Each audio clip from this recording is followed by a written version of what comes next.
You know how everything's a subscription now? Music, movies, even socks. I swear if it... To continue this ad, please upgrade to Premium Plus Platinum. What? No, anyway, Blue Apron... This is a pay-per-listen ad. Please confirm your billing. Oh, that's annoying. At least with the new Blue Apron, there's no subscription needed. Get delicious meals delivered without the weekly plan. Wait, no subscription? Keep the flavor. Ditch the subscription. Get 20% off your first 2 orders with code APRON20. Terms and conditions apply. Visit blueapron.com/terms for more. Hey, Ryan Reynolds here.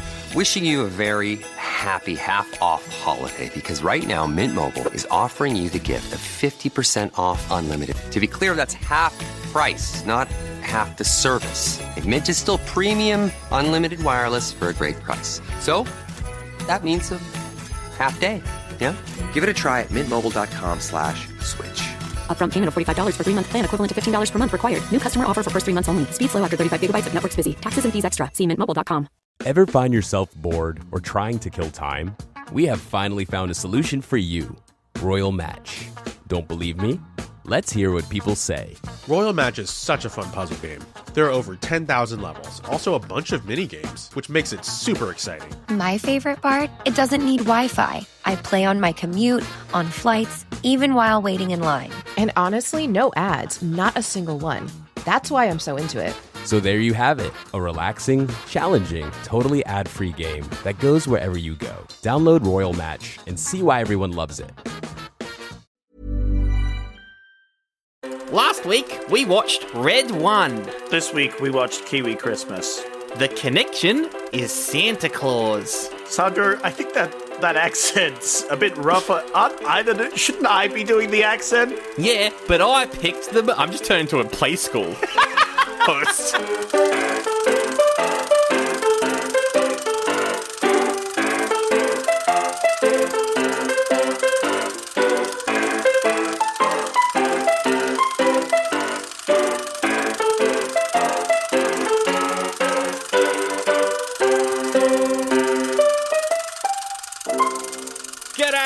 And welcome to Oldie but a bloody goodie. It's a podcast where we review movies that are connected to the last movie that we did. And right now, it's the end of the year. We're doing holiday films. And I used the connection of Santa Claus to get us to watch the movie Kiwi Christmas. Joining me is my real Kiwi co-host, Zach, who's from New Zealand. Cool, yeah, bro. Merry Chrissy to all my cuz out in the real world, you know? Because New Zealand isn't the real world. It's fake. It's not. Oh, is it fake, really? Much like Australia, it is also, I would lump it in as a fake. We're all paid actors, you know? When did you realize? Well, that's true, because obviously, we both live in Australia. I've only ever seen you in Australia. I've never gone with you to New Zealand. I've never been to New Zealand. New Zealand is like fake Australia to Australia's being fake to the rest of the world, right? It just keeps going down. But why is New Zealand a more successful country? Now, I'm not going to say, like, just in terms of the arts, I mean, specifically, even though The Hobbit ruined the film industry over there, but, you know, like why is that? Because then, is that like a covert government conspiracy to make Australians always feel worse? Like, the movies we make are never as good as the New Zealand movies. Is that why? Yeah. Wow. Sure, man. Yeah. Ugh. Anyway, Zach, it's the last episode of the year. And I'm full of merry cheer after this episode. I'm so glad you picked this one down in the old family town. Boy, was it New Zealand coded. For real. When you go to New Zealand, whereabouts? Because this was filmed in Auckland. Yes. Where are you usually hanging out? Auckland is, for those who don't know, at the top most north of the northern island. Well, technically there's the islands up there, but you know, it's near the top. It's the big central top of New Zealand, right? Yeah. I usually go to Wellington, which is like in the middle of New Zealand. It's at the bottom of the North Island. My brother's down in Christchurch, though, which is sort of the middle of the South Island. And I've never been to Queenstown because it's Queenstown. Wow, that's at the bottom. fair. That's fair. Yeah. Yeah. Okay. Although next year I probably will be visiting Auckland because I'm going down for my grandmother's 80th birthday. Wow, and that's why the show's on break for 6 weeks after this episode. It's one of the reasons. Maybe part of the reason why we're not doing any podcasts. So if you would like to send angry hate mail to my grandmother, how dare you turn 80 and the guys have to take a longer break than usual over the holiday season? How dare they return mid-February? Please write happy birthday Nana in the comments. Yes, please. Wait, no, don't, because we don't want her to listen to this. She's always wanting to have a listen to this podcast, right? Yeah. We don't want that to happen. I just be like, oh, do we have a non-explicit episode that came out recently? The VeggieTales one. Wait, no. Oh, no, I think I swore like a sailor during that one. Oh, no. That's one quick good thing to mention as well. This is, the last episode for a while. We're going to be back in February we're actually doing it, even though we're not done with Connections. We will do an award show, best and worst from the last however many episodes we've done. I think we're going to have a taught to stretchiest connection award. Oh, we should do that. We're definitely going to have that award in there. That's a spoiler, a little teaser for all you guys. But we might be coming up with more ideas for that episode. I'm sure we'll do our usual genres and best and amars and all that as well. Maybe some guests. No guests. No guests this year. We're done. Maybe Arnold can show up. Okay, no more guests. We're definitely not recording that before we go on break. That's going to be fresh when we return. So that's why we're thinking about it now, because we're going to record it in 6 weeks, not later this week. I mean, who said that? But the way you said that, Sandro, was really weird. I don't know. For some reason, I'm starting to think it's not that. But anyway. But if you want more content from us, there'll be free episodes dropping every week, as per usual. And patreon.com/Oldie by the Goodie Pod, where we'll review X-Men Apocalypse in January. What a great start to the year. Oh, great. Can't wait for that. It's the only episode that's coming out. That's like on midnight, New Year's. It's like Happy New Year. Bang, you stub your toe. Yeah. You know, it's like, not a good start. No, it's going to be bad. Especially because my New Year's resolution is to not watch that movie. Oh, really? Yeah. Hey. Well, immediately going to ruin that. Anyway, let's talk about Kiwi Christmas, the final movie we're reviewing this year. Okay. All right. The Australian guy over here, not wanting to start by absolutely dogpiling on this New Zealand treasure over here. This little... I'm not saying anything. Also, this movie is like unknown, so everything I say, I'm just expecting someone who worked on this to be listening. So that's how I'm going to be reviewing this movie. That's fair. I'm also doing that. Anyway, this dog shit pile of crap.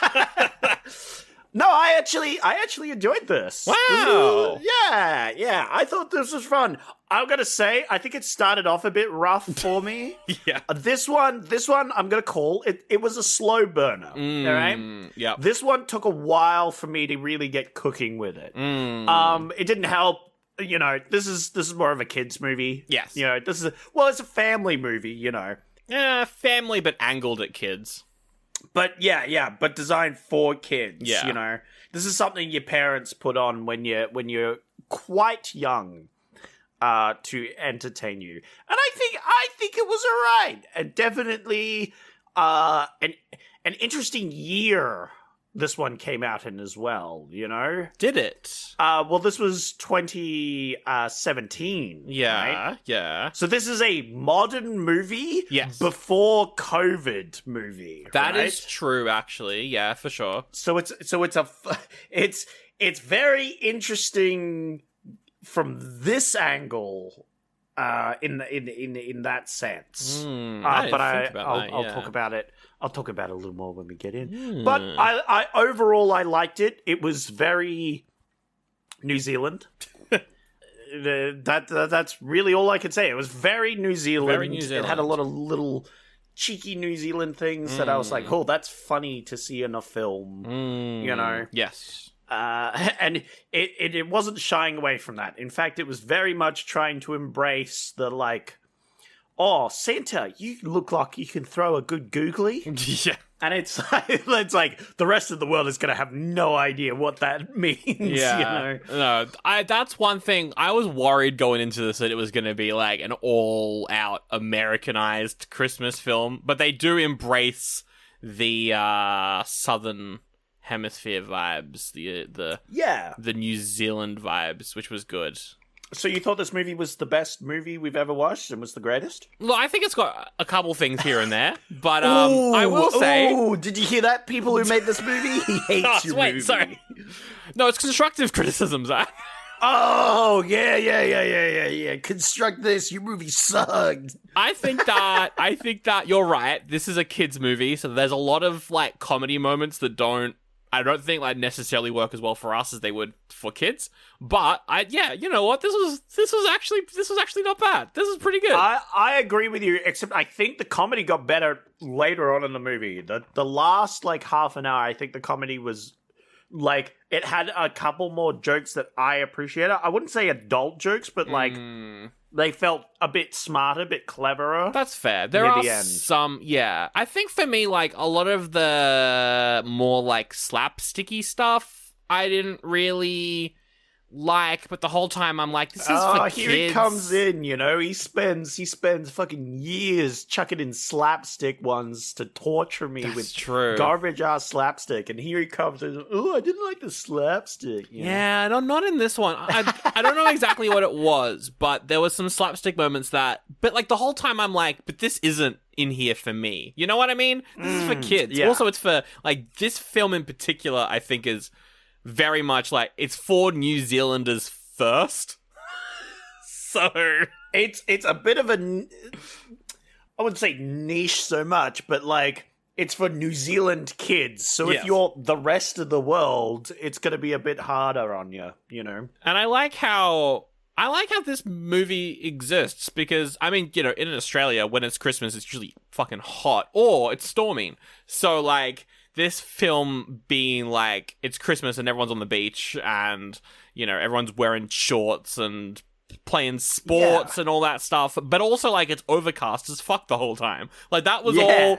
I'm like, we've never seen that in a Christmas film before. This is great. Oh, that's true. Yeah, especially like a fantasy Christmas film, because all of the Australian ones are like, oh, I'm in jail and I got out of jail and now it's Christmas, but my family hate me because I'm a criminal man, or it's oh, this is just a metaphor for mental health. Australia Christmas movie, and they all they're boring. This one is like actually like when I think Christmas movie, I think a little bit of fantasy in there. So this had that, which the Australians ones don't. So that was really cool to see the fantasy and then also the it's summer element kind of like mixed together. Yeah. It didn't have a lot of focus on it, but there was like a couple points I'm like, wait, whoa, okay, that it just suddenly leans really hard into the fantasy for a moment, and then goes back to being this very lighthearted, like a New Zealand Christmas movie. And I was like, oh, okay, that's just the writers like suddenly lean heavily on this fantasy element and then just ignore it for the rest of the film. And I'm like, whoa, okay, didn't expect that. Yeah, for sure. And they did well with like I don't know how much this cost.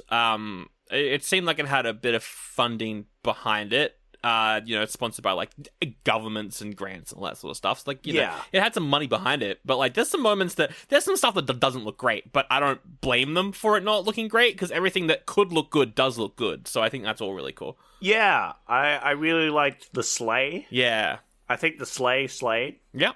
I liked the costumes that everyone wore. I agree with it. Well, there were some that looked like home and away costumes, just very soap opera-esque, but I think that's also just the cameras they were using. Sandro, that is racist, because that's just what New Zealanders wear. Oh. All New Zealand is just the home and away cast, and do you know why? Oh, because they're all actors. Exactly, right. Sandro. So it was actually accurate. Wait, so home and away is actually like they just go to New Zealand and film documentary style. And then they make the famous Australian soap opera Home and Away from the footage that they take walking around. Exactly. You're close, Sandro, but not quite. They go to Tasmania because that's still Australia, but is also a fake place. Man. I've been to Tasmania once. Not going to say it's the worst holiday I've ever had. Whoa! But it was pretty boring. No, that's rude. Whoa. That's rude. That's my hot take, because Tasmania is boring. It's throwing down Tasmania slander Look. right now. Adelaide is also pretty boring, but they have the Fringe Festival, so it puts them a little bit above. Yes. Sandro, big Tasmanian hater, right? True, I am. I'm the Tasmanian devil, some might say. Whoa! Oh yeah, the plot of the movie is Santa goes to New Zealand. I don't know if we said that. I think I think whoever's been listening has got the idea.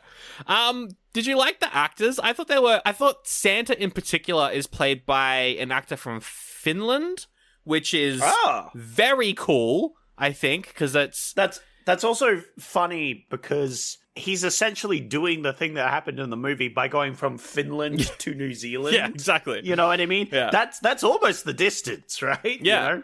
That's not far off from being from the North Pole. I really like that because we don't see Santa, like, he's usually American. You know what I mean? And like, historically, who fucking knows where he would be from? But it was cool to see him, like, particularly, like, the David Harbour one leans really heavily into the, like, Norse mythology. So to kind of have Santa be played by an actor from Finland, he's got the accent as well for the whole film. That was just really cool, and I think also really unique. He'd be from Turkey or Greece. Yeah, okay.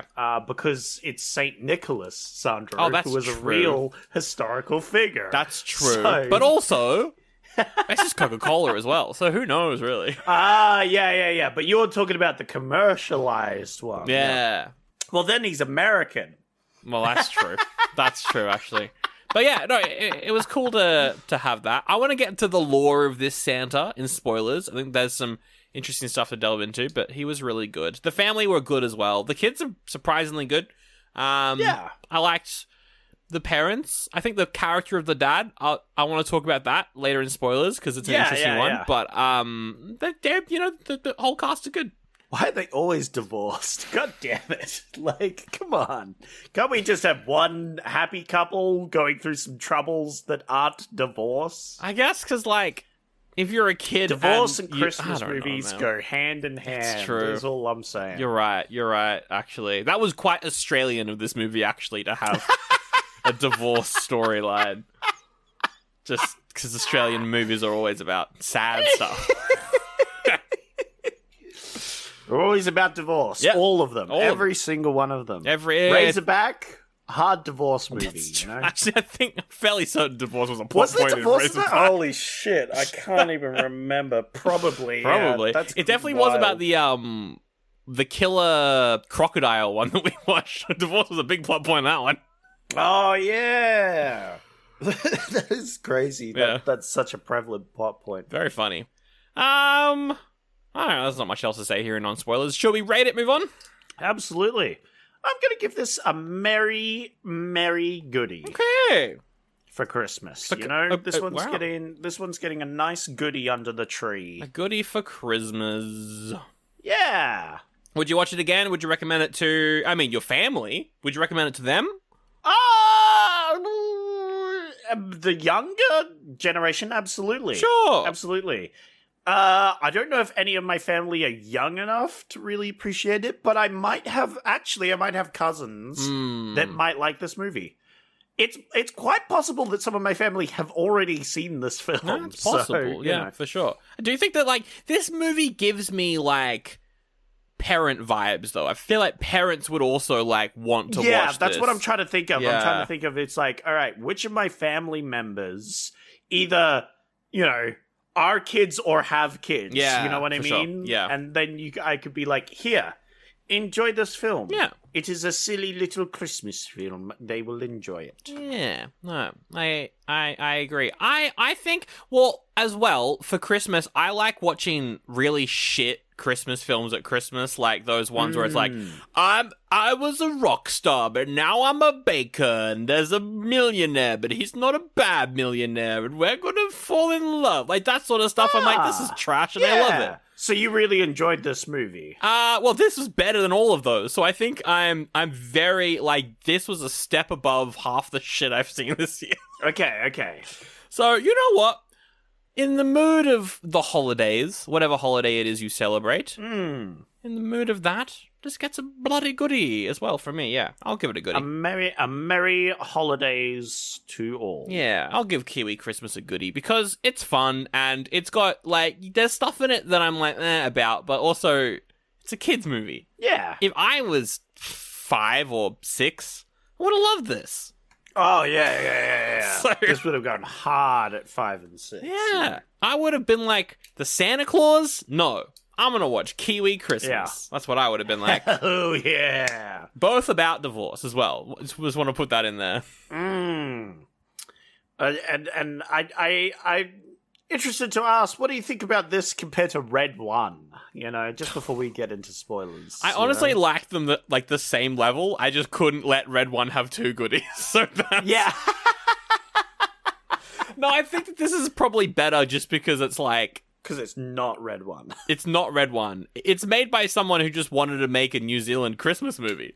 Because there aren't any. Yeah, this has a bit more passion behind it rather than money behind it, you know? So I think it definitely gets a leg up from that. Red One was made to make money. This film was made to make a film. Yes, exactly. And the thing is, neither of them really made money. So, you know, they're both that's funny. Similar. But this one didn't need to because, like a lot of Australian and New Zealand movies, they're funded by the government. So nice. That's awesome. Yeah. That's good. Anyway, let's do some taglines. Because surprisingly enough, there's taglines for this movie. Well, it's a very modern movie, and I think the more modern it is, the more likely it will have a tagline. That's true. Oh, also, if you want to know where to watch it, it's on streaming services. I found it for free. The studio uploaded it for free on some site. I think it was YouTube. I can't quite remember now, but you know, it's up there. Just go watch it. Why not? You can find it. Yeah. All right. Santa's done a runner to New Zealand. That was Australian, but, you know. It was good, though. Yeah. I appreciated it. He has done a runner. Yep. I'll give it a thumbs up. All right. Santa's gone to the beach. Santa's gone to the beach, bro. Yeah. He's beach. I'll give it a shaky side from. Not quite as good as the first one. I just remembered that I'm beached as. I just remembered that. Beached as, it's the first time in like a decade. I don't think I've thought about that in ages. What a classic. Absolutely. And finally, New Zealand's first homegrown Christmas movie. I want to fact check that. Okay, yeah. I'll give it a. Ooh. Actually, yeah, fact check it. It is the only. There's 2 other movies that show up. Yep. One of them's called Home for Christmas, but it's about World War II. Yep. So that it's not about New Zealand, and the other one's called The Monsters Christmas, and it's a New Zealand TV movie, so it doesn't count either. Oh, it did it! Thumbs up! Boom! It's claim to fame. Boom. Nice. Incredible. Why does every recipe I try need 18 ingredients, including a jar of something paste I'll never use again, but will sit in my fridge for 9 months? I just want dinner in the oven, fast. That's why I love Blue Apron's new one-pan assemble and bake meals. They send you fresh ingredients that are already chopped. All you do is put it all together and bake. That's it. No chopping, no weird leftovers, just delicious, easy-to-make meals. Get 20% off your first 2 orders with code APRON20. Terms and conditions apply. Visit blueapron.com/terms for more. Hey everyone, it's Russell. And Christine. So I just found this mobile game everyone's talking about. Royal Match. Gorgeous graphics and super fun puzzles. Bro, you're late. I'm already at level 700. I play it every day on the subway because it doesn't need Wi-Fi. Wait, what? I've got to catch up. Oh, and they just added new mini-games. They make it even more fun and challenging. Alright, show's over. I'm gonna go play. Download Royal Match on the App Store or Google Play today. Well, howdy there, Sally McSella here, back with another ad. And do you ever watch your favorite kids program that you grew up watching when you were a kid and think, man, I would love if they made another one of these but made all the cute characters look like complete dog shit? Well, if you want that, you should go check out patreon.com/Oldie But a Goodie Pod, where Sandro and Zach finally reviewed The Neverending Story Part 3 for their 100th bonus episode. Here's a clip. The Neverending Story 1 is a movie I pretend to hate a lot. I mean, it's a movie that I despise. I despise it and I hate it. I hated it as a kid and I hate it now. Am I exaggerating my hate for the movie purely for entertainment value? The only good bit of The Neverending Story was when that horse died. That's the only good bit in the film. I feel like it's just a character trait rather than my opinion at this point. The Neverending Story. Yeah. It's like personality traits are over here, and then like character traits and thoughts. It's right in there. It's locked in. Next to film, bro.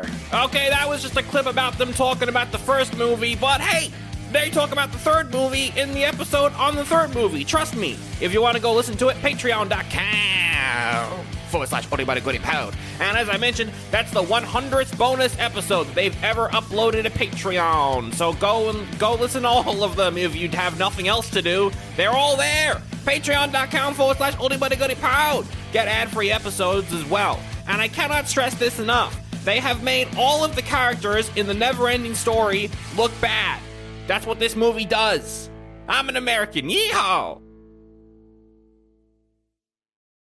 Ho, ho, ho. It's spoilers time. It's spoilers time. The present to you this year is spoilers. What? It's spoilers. If you don't want to unwrap some spoilers, close your ears holes, go watch the movie and come back. Go watch it. Or, well, you can't even skip to the end because we're not picking another movie this episode. So, just end. Spoiler. Just stop listening, I guess. Sandro, that's part of the spoilers. You're spoiling this episode. Oh, no! All right. Well, the plot, I guess. We'll go through the plot. Why not? Santa thinks all of you are pieces of shit. You all suck. I love this. You're all shit. The start of this movie was so funny. It's Santa watching TV, but I think he's just watching YouTube because he pauses it at one point and the UI for YouTube pops up. So I don't know what he's doing. I think it's interesting that this movie and Red One kind of start the same. Oh, very true. Yeah, very true. Because Red One has the whole, like, everyone's just being a big piece of shit. Mm. And so Santa's... Oh, in that one, it's Santa's helper has given up on humanity. Yeah. Whereas in this one, it's all the kids are being pieces of shit. Which is funny. Actually, Red One has all the adults are pieces of shit, but all the kids are good. Yep. Where in this one, he's like, all these kids are entitled as bollocks. So, yeah. That's true. Yeah. I liked the ads he's watching as well. I don't know if this is an international thing, but in Australia and New Zealand, we have this like classic format of an ad, which is, my name's Crazy Dave, and you should come on down to Crazy Dave's warehouse before I'm not crazy, because everything's half price off. I'm Crazy Dave. Like that was just the opening of the movie, and that was very funny. It was so New Zealand / Australia coded. Yes. That whole intro, because it starts with like a song, but it's clearly like a New Zealand / Australian coded song, because they sing about Santa enjoying a beer and how he's just a great guy. Yes. Have you ever heard an American song that said someone was just a great guy? Oh my, you know? Santa is such a great guy. No, it just sounds wrong. It sounded very, very New Zealand to me. Yes. And then it got even more New Zealand with because they're all ads, but they all use Santa's likeness, and Santa's goes to the elf. It's like, what's going on? What the heck is with this stuff? And the elf is like, well, we gotta, get contracts, get paid, Yeah. We're making all these presents, and we gotta make more every year. We gotta get some money. And he's like, oh. Yeah, the elf's like, we had to sell all your reindeer, and that's why we bought you a new electric sleigh, and all that stuff, which, where are those? Well, okay, so the law here, elves exist. Yes. Santa exists and he has magic. However, this is not an immortal Santa, because this is a lineage of Santas. Yes. He mentions his great-great-great-great-grandfather was the original Santa. Yes. And also, if they sold the reindeer, I'm assuming they're just regular reindeer. So yeah, which is fucked up, by the way. That's one part of the movie I was like, whoa, that's kind of fucked up. I assume they just couldn't afford reindeer. That's probably what happened there. Or didn't find any in time or something. But it was still like, man, that's kind of a fucked up scene. Yeah. You know? It is. Especially if some kids, like, I love the reindeer, can't wait to see the reindeer in this one, and they come up and they have this scene where he's just got the fucking, the reins hanging on the wall. Yeah. You know? I was like, wow, that's surprisingly very dark for this movie. It is, actually, yeah. It's the darkest moment in the movie, I think. I agree. It's just surprisingly dark out of nowhere. But the sleigh is pretty sick, though. The sleigh is really cool. I was not expecting it to go that hard. I was like expecting, oh yeah, it's gonna have a modern sleigh. I do kind of cringe a bit at the whole like, we're modernizing the sleigh because it's modern times. I feel like it works in Red One because that whole movie is like high-tech North Pole. Yeah, but they don't make a thing out of it. Yeah, you know? for sure, yeah. And I think that helps. Because they make a thing out of it in this movie, you kind of notice it more. And I think, like, Santa controls it with an iPad. I don't like iPads in movies, full stop. I don't like I like iPads in Next Gen, in Star Trek Next Gen. That's about it. That's where I draw the line. Or Black Mirror, that's fine. Yeah. Well, Black Mirror's whole thing is it's criticizing technology itself. True. Yeah, right? yeah. It's not like having technology in for the sake of it. Like Star Trek is in the future, so of course they would have modern tech. But I mean, there's just something so, like, dystopian about fucking Santa using an iPad to control his technology sleigh, and then all these kids around are just iPad kids and other things. It's not even that prevalent in this movie. Yeah. Because they go to a place with no signal and all that. No Wi-Fi. I'll give you Wi-Fi, son. I'll give you Wi-Fi in a minute. That's a line I wrote down. I was like, that's the most Australian/New Zealand dad line ever. Yeah. But, like, New Zealand's usually, you know, I don't want to say behind the times in tech, but, like, they're more down to earth, you know? They like that sort of outdoorsy area. They're, I'd say, better at disconnecting from technology than some Australians I know. I don't know who you're talking about. Two people on a computer talking into a microphone to put on their little internet show. No, for sure. Exactly. Yeah, that's very true. I think, though, like, the point, though, is that Santa's on an iPad and he doesn't like it. But also, is it? Because at the end, he seems to be fine to continue to use it. So yeah.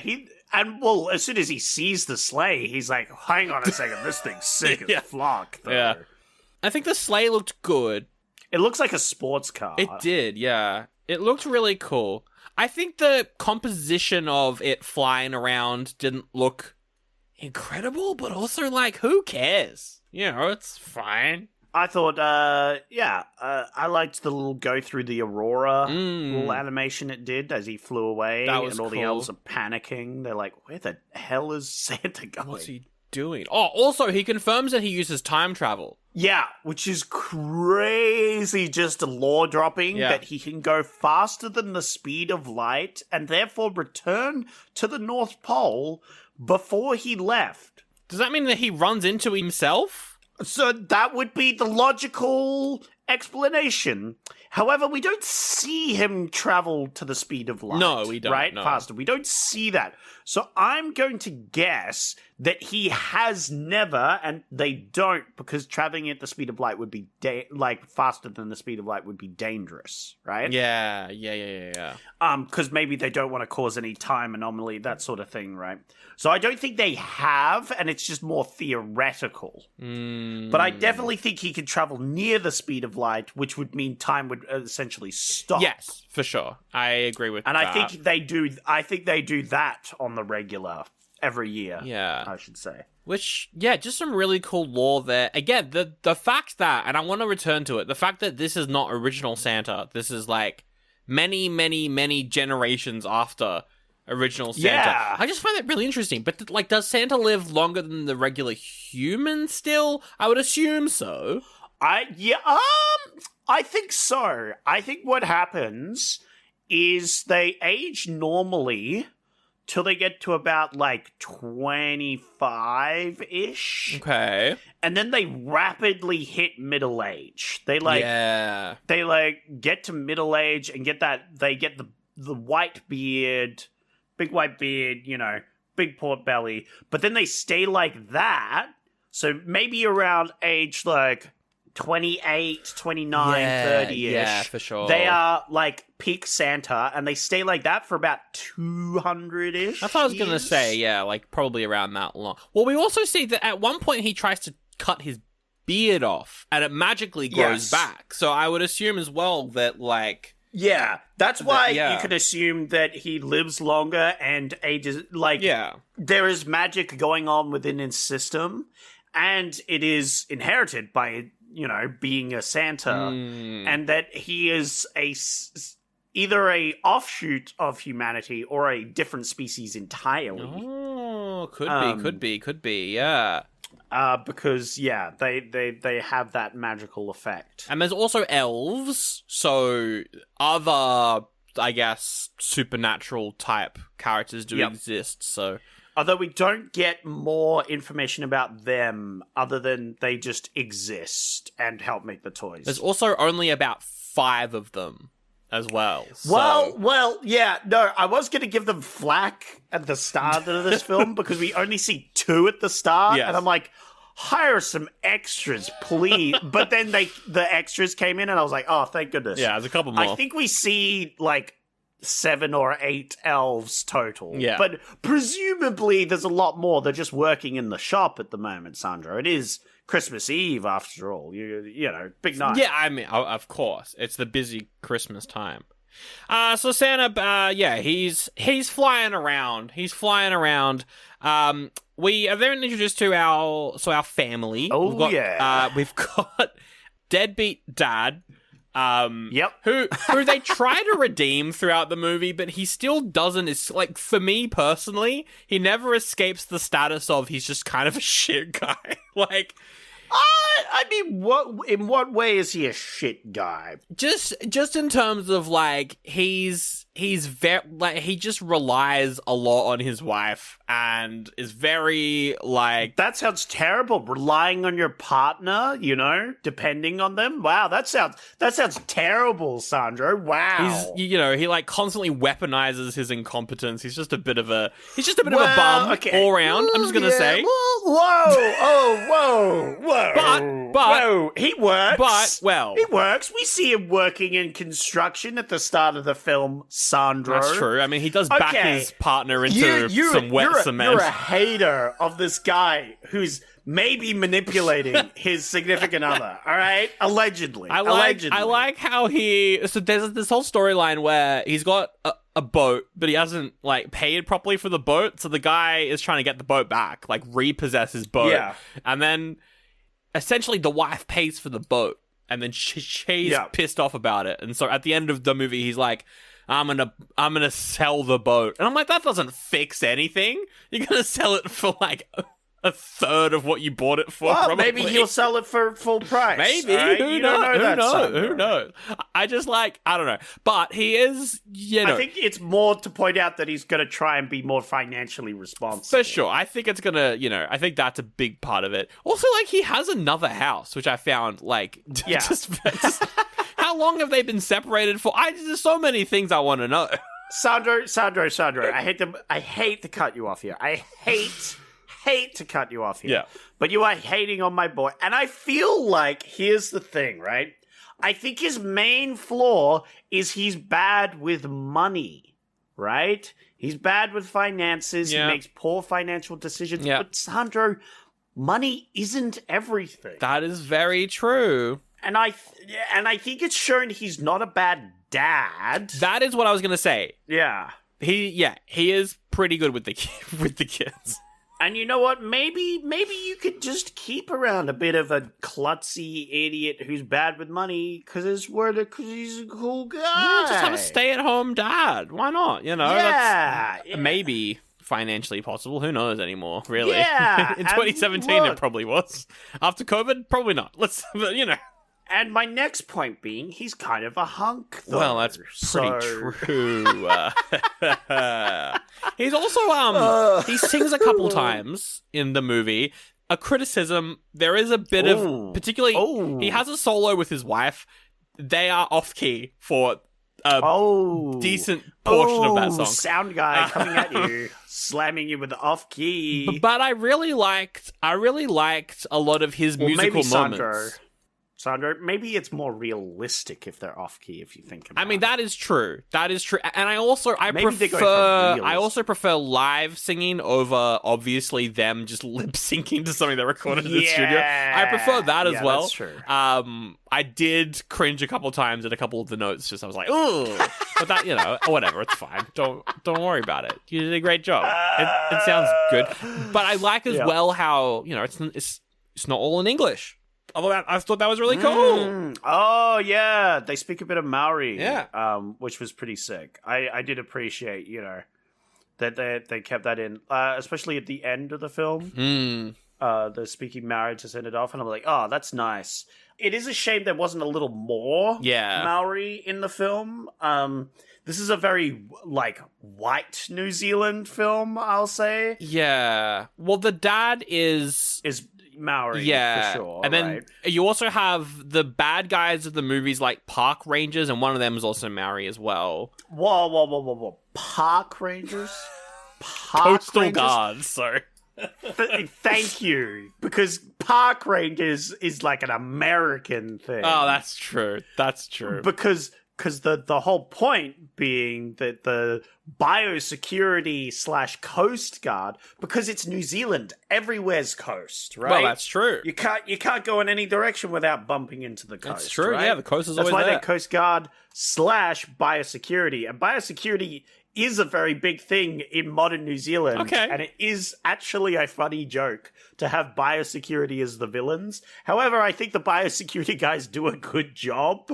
And it is important for saving New Zealand wildlife. Yeah. So I do feel bad that the biosecurity is being made fun of here, because I do support them. But it's possible certain New Zealanders would be annoyed with them. Yeah. And it's like the TSA. If the TSA did something, if they weren't, right? No, for sure. Because the TSA doesn't actually do much at all, whereas the biosecurity are actively actually helping preserve native New Zealand wildlife, mostly at airports and other things, but Yeah, in this one it seems like there's checkpoints whenever you go to a beach or a campsite, and they take all of the food that could potentially ruin the Which is a bit... Well, obviously, these silly. Guys are villains, but I don't think there's... Well, there are protected areas of wildlife in New Zealand where you do have to be careful about bringing things into them. Yes. But I don't think it'd be TSA security checkpoint, they're not checking your passports or whatever. Yeah, I did like that joke. I thought it was fun. I think as the villains, they are... I didn't there's a part where two of them go undercover, and none of that worked for me, but everything else with them I thought was really fun. So yeah, but that was a classic, the bad guys are undercover, but they're really bad at being undercover. No, exactly. That is classic. I did like the Maori bloke. He didn't get many lines, but he did apologize once, and I'm like, that's very Maori coded. Is this giant big Maori bloke who's a head taller than everyone else in the film? And he's just like, oh, sorry, Santa, gotta look you up now. I was like, yeah, that's a New Zealander right there. He's been in heaps of stuff as well. He's a oh, really? He's a musician mainly. It seems, nice. But he worked he's done stuff for Coco. It looks like the Pixar film. He's in Hunt for the Wilder People. He's on heaps of shit. So no, he's good. He's good in this. Cool. I also like the jokes how, because eventually Santa crashes. We'll talk about how in a second. But I liked how the Coast Guard, they catch a recording of the crash, and the elves are like, but you gotta deliver the packages. And so the Coast Guard are like, yes. oh, he's bringing drugs into our country. Yeah. He's smuggling packages into the country. It must be drugs. Must be bloody drugs. I thought that was very funny. And it makes sense. Yeah. I mean, it makes more sense than him being the actual real-life Santa, right? Yeah. Like, yeah, probably that's more a likely situation. So I'm like, yeah. But what happens with the parents and the kids is so the dad's taking the kids on a Christmas camping trip. Every year that they go camping in a particular spot. And the mum at first is like, no, I'm not going to go. I've got someone's wedding or something. But the wedding's called off. And also, a gas canister flies up in the air, lands on her car, and blows it up. So she has nowhere to go. Whoa, what? Hold on, what happens to her car? It gets blown up. What the why did they I laughed so hard because I was like, the gas canister flies in the air, and I said out loud, and I was watching this with my partner, I said out loud, they're not going to blow up the car, are they? And then they immediately blow up the car. Yeah.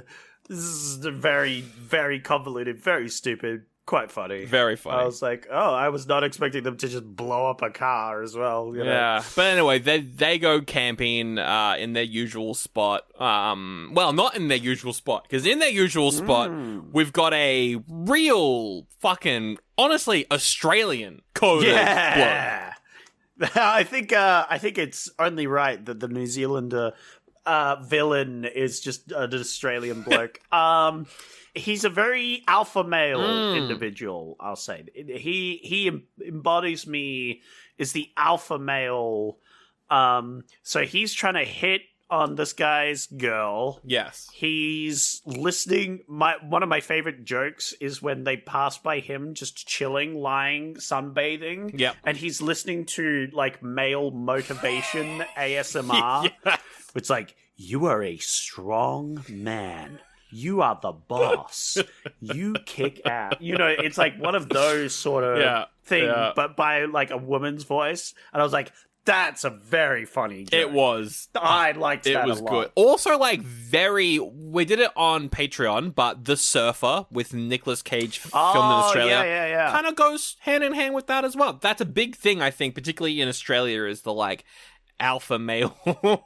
Yeah. Alpha male thing. But that joke, I'll say, the joke where he's sunbathing happens near the end of the film, which is why I think the end of the film, you know, it heats up a bit. This movie is a slow cooker. That's true. You know? But yeah, his whole thing is he's like, oh, my wife passed away and I loved her so much. Anyway, you should come on my boat with me. And then obviously his wife didn't die. Hey, Ryan Reynolds here. Wishing you a very happy half-off holiday, because right now Mint Mobile is offering you the gift of 50% off unlimited. To be clear, that's half the price, not half the service. And Mint is still premium unlimited wireless for a great price. So that means a half day. Yeah? Give it a try at mintmobile.com/switch. Upfront payment of $45 for 3-month plan, equivalent to $15 per month required. New customer offer for first 3 months only. Speed slow after 35 gigabytes if network's busy. Taxes and fees extra. See mintmobile.com. Hey everyone, it's Russell. And Christine. So I just found this mobile game everyone's talking about. Royal Match. Gorgeous graphics and super fun puzzles. Bro, you're late. I'm already at level 700. I play it every day on the subway because it doesn't need Wi-Fi. Wait, what?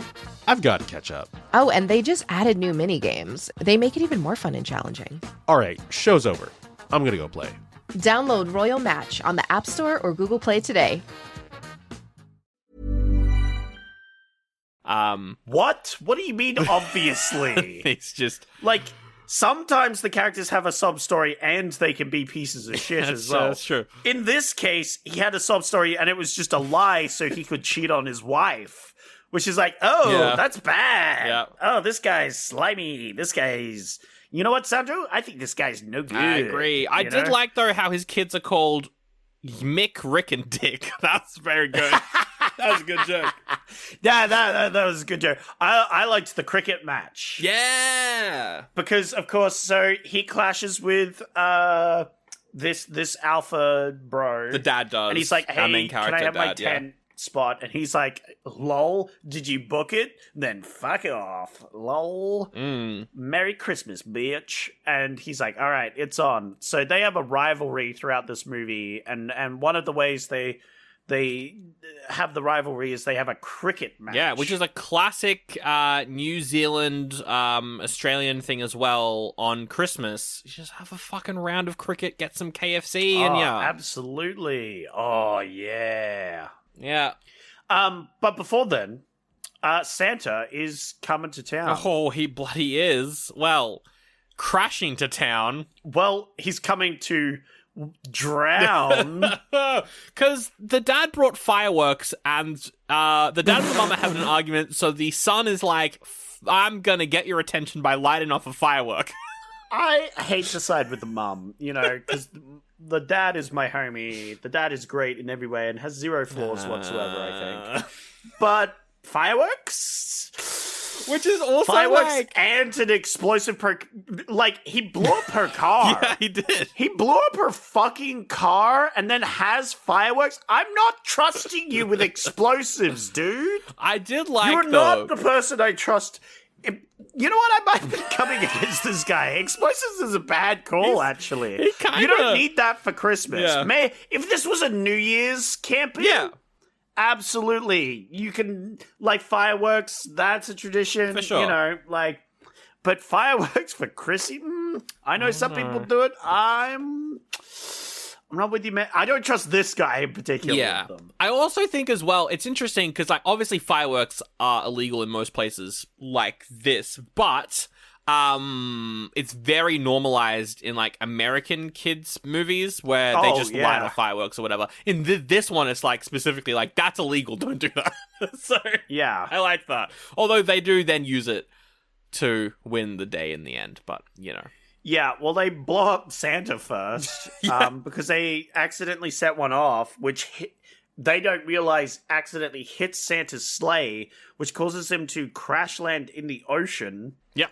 And Santa nearly fucking drowns. He does, yeah. Well, I don't know. Could he die? Has he reproduced yet to pass on the life cycle of the Santa? I think there's a possibility that the Santas just die. You think that the line of Santas end? But whoa!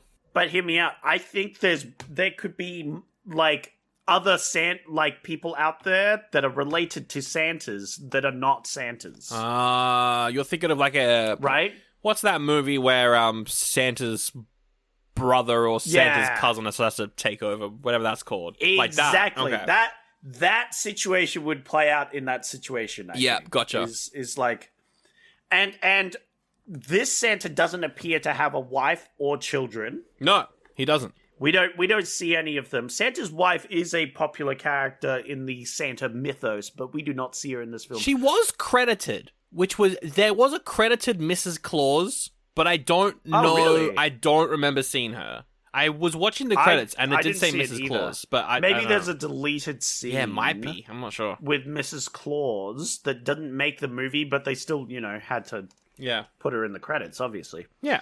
That's interesting. But I would say he doesn't have any kids or a wife. And so, but he might have a brother out there who does. And I think they would become the next Santa, his brother's children. That's a pretty fair way to think. For me, I was thinking more Time Lord. He just regenerate. And then now it's oh my god, now he's David Tennant. No, I am convinced that this Santa can die. Yeah. I don't disagree with that, actually. And I think it would work like royalty, Yeah. And I think it would work like sexist royalty. Original sexist loyalty, but if there was only a female heir, we could have a female Santa. I'm just saying that'd be pretty good, pretty woke. But I feel like it works like how ancient medieval. Yeah. I'm thinking the English one, right, where it was firstborn son. If the firstborn's a girl, tough luck. It goes to the first son we got. If there's no other option, then we'll go with the firstborn girl, and then you go down the line, right? Yeah. But yeah, no.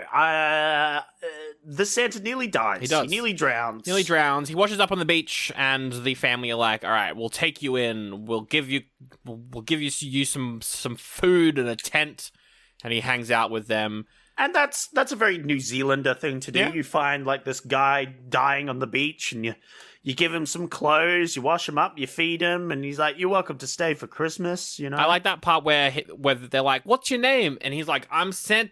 I was like, yes. Wow, way to think on your feet, Santa. Yeah. Santa's very funny to me in this movie because he doesn't seem to care very much for Christmas. Yeah, you know? yeah. And he doesn't seem to be very good at, like, hiding the fact. He's just kind of like an old man. Yes. Who's just kind of blundering around and trying to be rebellious, but, like, he has to sleep off this accident a lot, which is very funny because they just have this guy sleeping. Do you think that this Santa's near the end of his run? I feel like he probably is near the end. He does feel. Yeah. He does feel like an 175-year-old man. Yeah, I think he's only got like 25 more Christmases left in him. Yeah. And then he'll go retire to the Santa Ranch. In this movie, he's literally retiring. I mean, that's true. He's like forcibly retiring. But if he retires... So, yeah, I'm assuming then you're correct in that he doesn't have a kid. Because if he retires, then surely the elves would just be like, all right, next Santa, you're up. Yeah, but I think the problem is that they don't have enough time to go and get that Santa, prep them for... Like, ideally, Santa he retires around New Year's, right? Well, true. I think New Year's is the perfect time because you have your little celebration. Everyone gets together. You announce, "Hey, I was Santa. I'm retiring. I'm passing on these baubles to the next generation." You know, for sure. And then they have like a whole year to train up the new Santa, right? Yeah. And even more ideally, you would just have like Santa training school and you'd give like 5-10 years.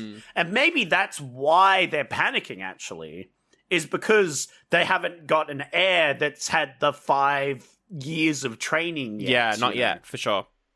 You got to put in your 5-year notice as a Santa. Yeah. Some training can happen. And that's why the Santa just kind of goes AWOL, because he can't be bothered waiting the 5 years. Exactly. And he's just like, you know what? I'm done now. I'm done. I do want to say, I think the Santa outfit in this movie is, well, it's better than Red One. I would honestly say it's better than most movies. He dons the famous surfing Santa outfit, complete with a bucket hat.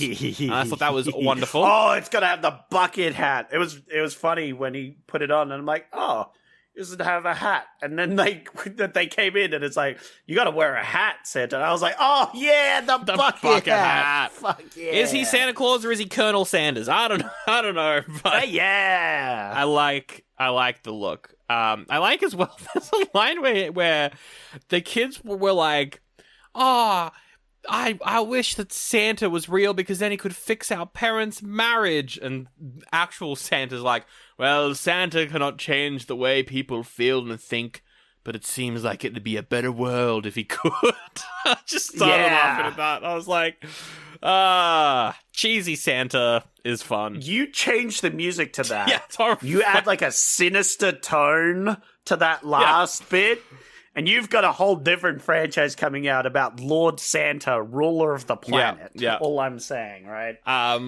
So they pretty much then spend about 40 minutes just hanging out with Santa. That's pretty much the whole movie is like various like cricket. They play cricket. They play the cricket match. Yeah. Santa catches the ball to win the cricket match. Yep. He uses a little bit of Santa magic. Does? Yeah. I'm not sure how it affects him catching the ball because it's not explicitly, but there's glowing and he grabs it. Yep.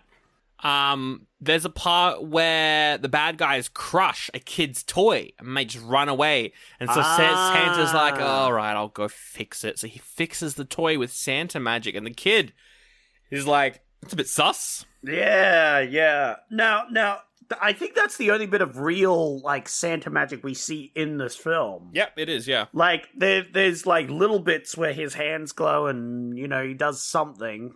Or his beard grows back. That's the other... Yeah, he cuts his beard and it grows back, yeah. Real Santa magic. But that toy reconstruction was, like, that was pure magic right there. Yeah. That is a magical being using their magical powers to do magic. Yes, definitely, yeah. And I was like... That is a key piece right Yeah. there. Yes, but while he's hanging out with the family, the biosecurity team are on his ass. That's right. Because he gets recruited by this old couple because the man has an accident, which is a shame because every year he performs for the kids. He dresses up as Santa. Yeah. To please all the kids and give gifts away. So Stan, you so happen to look exactly like Santa in every way, shape, or form. How about you play Santa? Oh my god! So Santa, who's running away to retired, immediately gets asked to play Santa. To play Santa, yeah. And he's like, for fuck's sake, no. Santa's having fucking none of it. Santa does not want to do this and is very unenthusiastic doing this. I'm like, I felt bad for Stan, because imagine if he wasn't Santa and was just really unenthusiastic. That would be shitty. Yeah, it would be.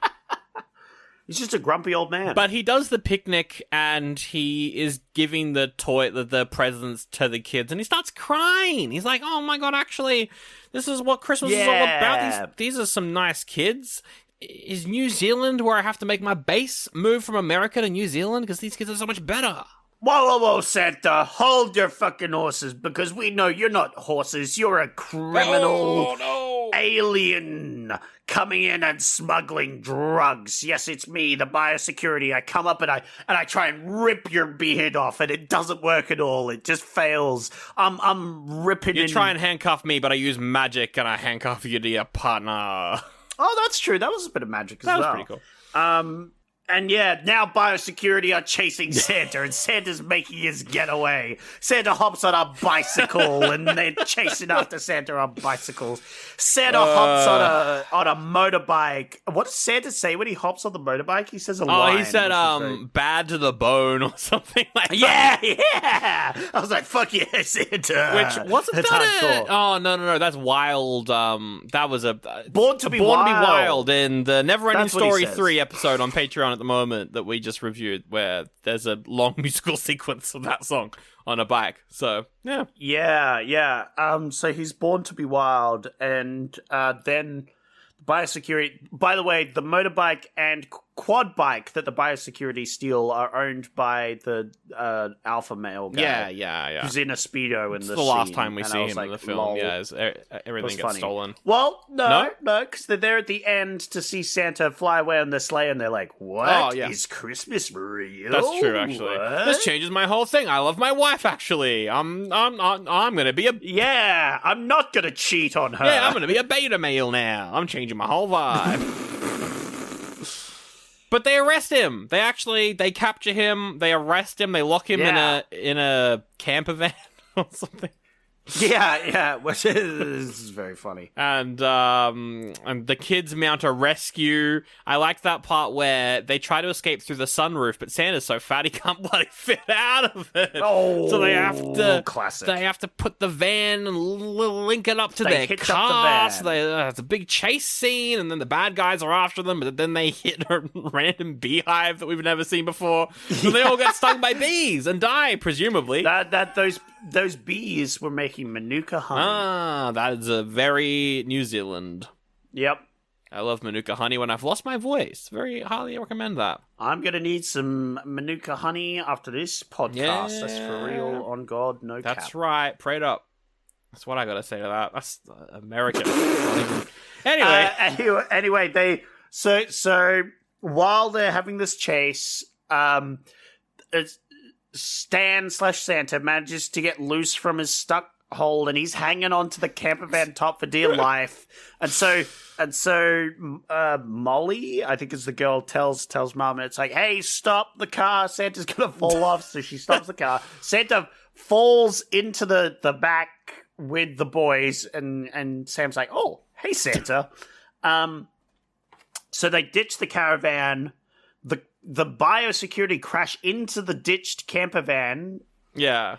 And then crash into a tree where if they haven't died by the bees, they're dying by the sun car crash into a tree. There was many moments in this. There's a moment at the end as well where let's just say the main, I guess, bad guy falls to her death. But I think Santa probably would have used Santa magic to stop her from dying in all those moments. And that's why they didn't die in this scene as well. Santa magic. Yeah. Because normally if you got stung by bees and then crashed a car because you couldn't see because a mattress was across the windshield, you would be dead. Yes. They would all be dead. You but would somehow die. they live, and it's because of Santa magic. You would die to death in that situation. Yeah, absolutely to death. Now that Santa's reunited with the kids, meanwhile, like previously in the movie, the kid Sam, he's starting to suspect a couple things. And I got a quote here that my partner wrote down, which is very funny, because this is basically what he's like. He's like, hang on a second,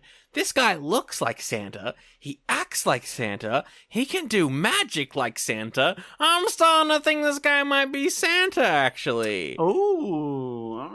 And so he's like, what the hell's going on here? Also, he goes fishing and he sees Santa's sleigh. And so he goes back there and he has a look underwater and he sees a bunch of presents. He's like, what the hell? There's presents in this sleigh that's underwater. I think that guy might be Santa, actually. Yeah. And then he nearly drowns.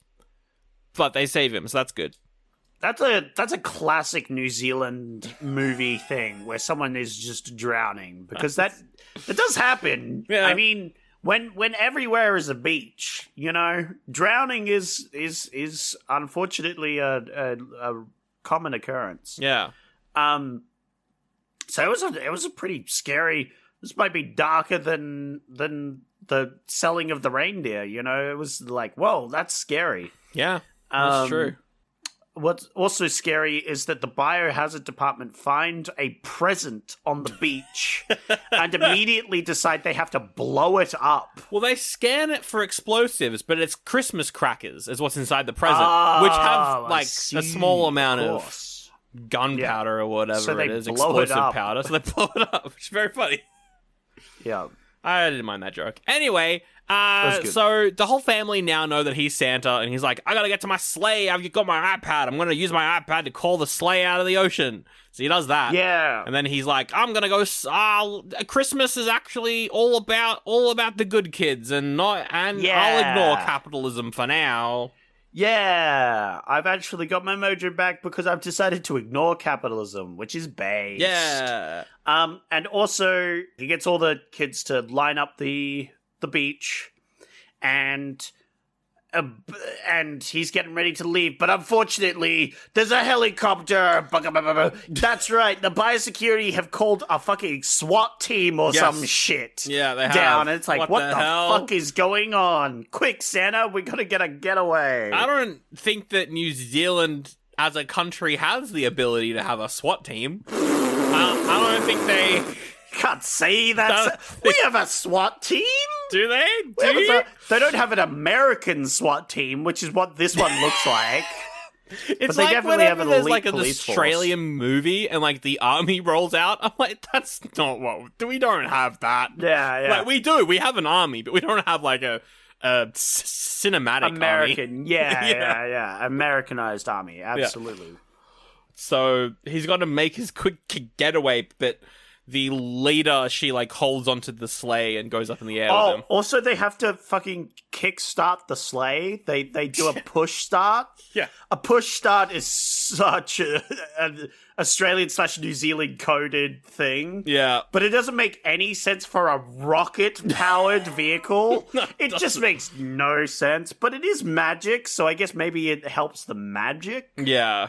Doesn't make any sense, though. No, not really. But anyway, he's up in the air and he flies to the North Pole. That's nice. And he's like, no, my elves, I'm back, but I have rules. No more expensive presents. We're bringing Christmas back to basics. And the first thing I thought was, great. Okay. Incredible idea, Santa. 10 out of 10. You've got these kids used to pretty extravagant presents, so I think that you might actually cause a war. If all of a sudden all these kids wake up and they have wooden blocks to play with, I think think something bad might happen. Yeah, I think the iPad kid isn't going to appreciate his wooden train as much as maybe some of the older generation, you know? Yeah, I think there's going to be some tantrums, but like some real bad world-ending. Whoa! Like, what if one of those kids is the bloody Antichrist? He's just going to fucking kill everyone. So, like, when did the Antichrist come into this situation, Sandro? What are you talking? What? Tell me where in this movie you got the impression that there is an Antichrist that exists in this world. I am 100% sure that he's in this world, and his dad is the alpha male guy. So I think it You think it's all Dick? checks out.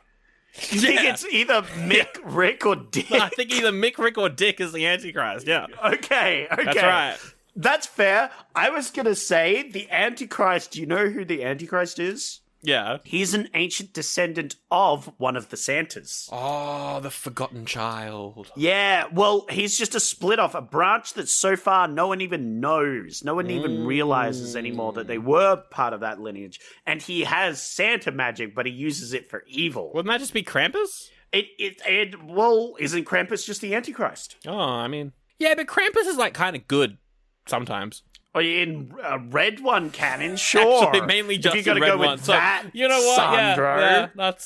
But look. I would say the figure of a goat man who, like, eats children or something. Like, I think that's pretty Antichrist, bro. Nah, I think they had it coming. Bruh. I think he's... Going by Binding of Isaac lore. Oh, true, I think it's pretty Antichrist. That's pretty true. Anyway, but that's the movie. You that's the whole you really movie. have to speak on Sandro's levels to make him agree with you. That's the whole movie. That's the movie, and it ends with Christmas being saved. So that's nice. Well, and of course, the Kiwi bloke he goes to put the boat for sale. Yeah. But then the mum comes up and is like, I'm going to throw away the for sale sign. Yeah. Haha, we're going to keep the boat and be financially unsecure. Right. I give them 6 months. I give them like 2 years max until COVID starts. Oh, and they're true. Absolutely boned. Yeah, no, for sure. That is incredibly true. Yep. Well, that's Kiwi Christmas. Woo! What a movie. What a good last movie of the year. I feel like every year we end on a real bad Christmas film. Yeah, this was a nice, gentle landing. For Yeah. us, unlike what Santa had several times in this movie. Yeah.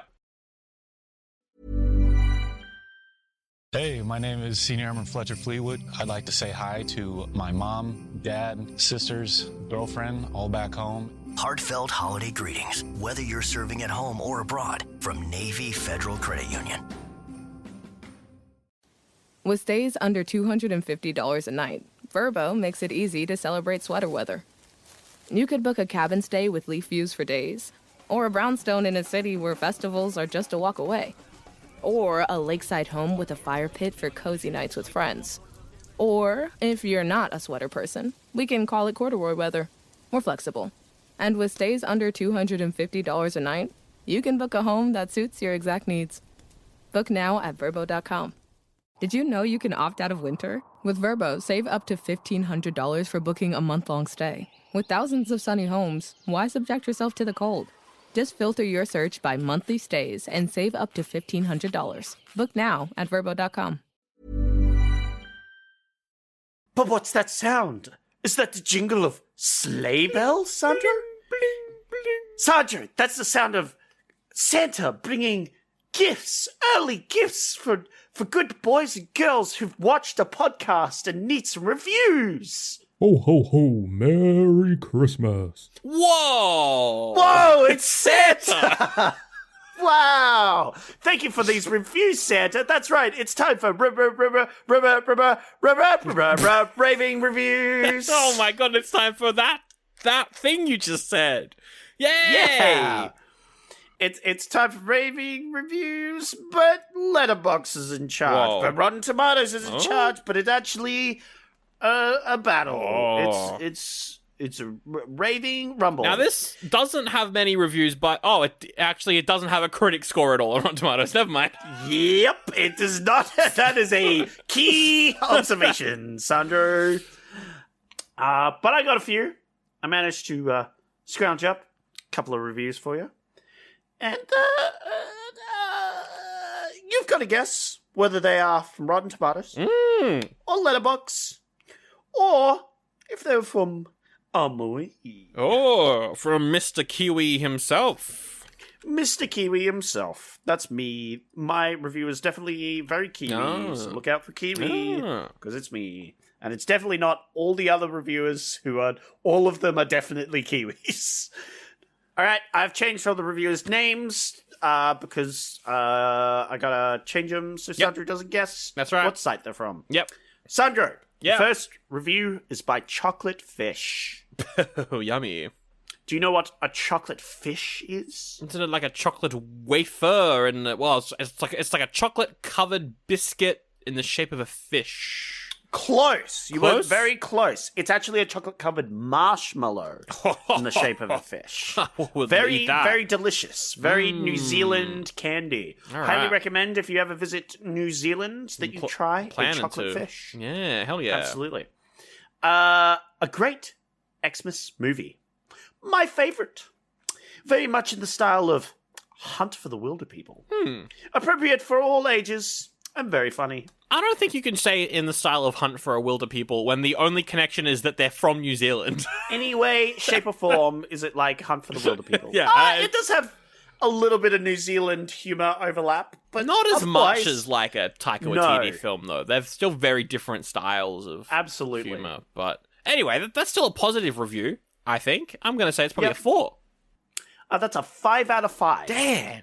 They said it's their favourite film. And I think it's a... Oh, that's true. They did say that, didn't they? I just didn't, You didn't believe it. Yeah. Not that this is a bad film, but, I would say the 5 out of 5 review is coded for they didn't actually see Hunt for the Wilder People. Oh, yeah. They just they thought this one was great, which is very funny. I'm going to say it's a Rotten Tomatoes review as well. Okay, interesting. All right. The next review is by Jersey Caramels. Ooh, I like those, and I've eaten those, and they're very yummy. They are also in Australia. I think they're just called caramel cubes in Australia or something like that. You know? Yeah. Very delicious. One of my favorite candies of all time. This is a little long one. Right. Jersey Caramel says, I appreciate the anti-capitalism / consumerism. Yeah. I mean... This is the first time I've seen a movie where Santa Claus is over Christmas because kids are ungrateful and the toys became more and more expensive. So he runs away to New Zealand. The dad is packing what he could from his rent home and escaping before his landlord could notice. Hell yeah. Rocking out hand emoji. But making biosecurity villains, that was hilarious. Double exclamation marks. Crying, laughing emoji, crying, laughing emoji, crying, laughing emoji. That's so letterboxed. But also very Rotten Tomatoes. I'm honestly going to say Rotten Tomatoes, actually, I think. Oh, okay. 4?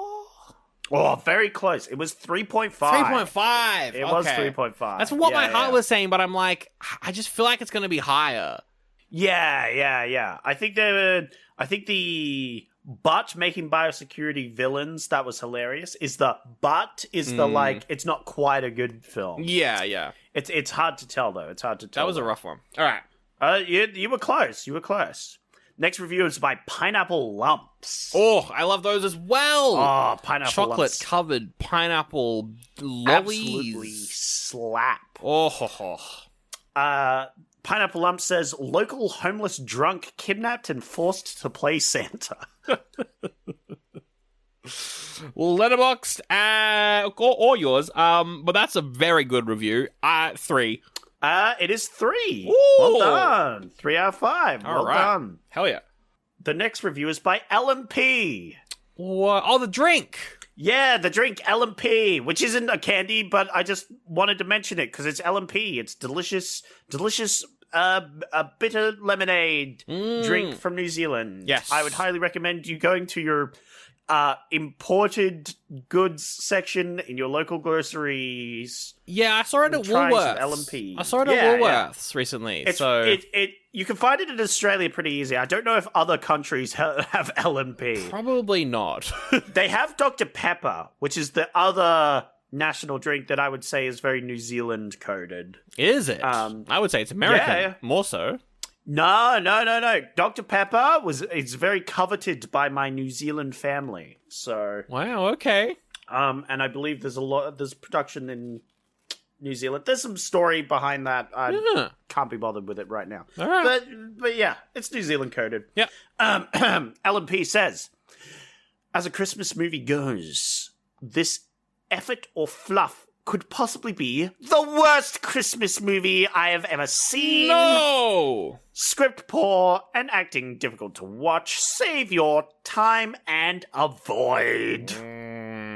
Mean. That's a Grinch review. Very good. With a solid... Oh, is it a 0.5 or a 1? 1.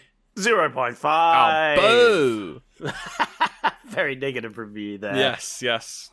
All right, Sandro, it's time for the last review, and I think you can guess the name of this review. I think I've been pretty obvious in my theming. I think you've been very obvious. Trying to think like what other New Zealand snacks there are. I mean, it could be the cookie that I used last week as a hint. Yep. Let's say Anzac biscuit. Ah, yes. Well, you were close. This review is by SCP-4255. Ah, yes. I love the SCP lore, and that's a good cameo there to end the reviews. Yeah, because in the SCP, it's confirmed that Santa can use time travel. Oh, really? Yeah, that's because how else is he able to deliver all the presents? Thanks, creepypasta. Very cool. And I have to have time travel as my theme, Sandra. Oh, of you course. should have guessed that. Yes, that's true. That's true. That's my theme. I was leading all up to this. How can you not guess? This is very good. SCP-4255. All right. They say that was embarrassing, eh? Oh. What a letterbox review. 1. It's 1! Yay! Sandra got 1. Ooh. It's a Christmas miracle. Okay. This is hard because, I'm going based off what are the most, what my initial thoughts are. I did say 1 was Rotten Tomatoes, swapping that to Letterboxd. Oh. 1 is Letterboxd, 2 is Rotten Tomatoes, 3... That 3-star one is yours. That's your review. Oh. It just felt you, especially out of all of these. Although you could have done one of the first 2, that would have been very funny. That's true. I'm gonna say 4 is Rotten Tomatoes, and that last one was Letterboxd. Okay, well you got the last 2 correct. Okay. Unfortunately, you swapped the first 2 just now, and unfortunately you were right the first time with both Rotten of Tomatoes, those. then Letterboxd. Yes. Okay. And you did say the second one was Letterboxd, but changed your mind. I did. And I think that's this one's just suffers a little bit from a lack of reviews. But you were correct in my one. You did get my one. Okay. So well done. Well, there we go. And what a way to end the entire bloody year of podcasts. Ho, ho, ho, and a Merry Christmas to all you listeners. We appreciate you. Yeah. And we hope you have some merry holidays. And happy New Year return. Happy new tax return. Wait, that's mid-year. Happy new tax returns in the middle of next year. Yes. Ho, ho, ho. Happy work bonuses, etc., etc. Yes. We hope you managed to get some time off, managed to hang out with your family, maybe even talk to your divorcee partner and have a weird romantic get-together sort of thing, which rekindles your love for each other, but then off screen, after the movie happens, you realized all the flaws in your partner that drove you away still exist. Yeah. And will once again drive you away and make your relationship even more messy than it was in the first place. Exactly. And it's all because you told them to listen to our podcast. And we appreciate everyone who does that, who shares this show with a loved one or with a random on the train. Or inflicts it on your divorcee partner. Yes. Please do. What a way to get revenge, honestly.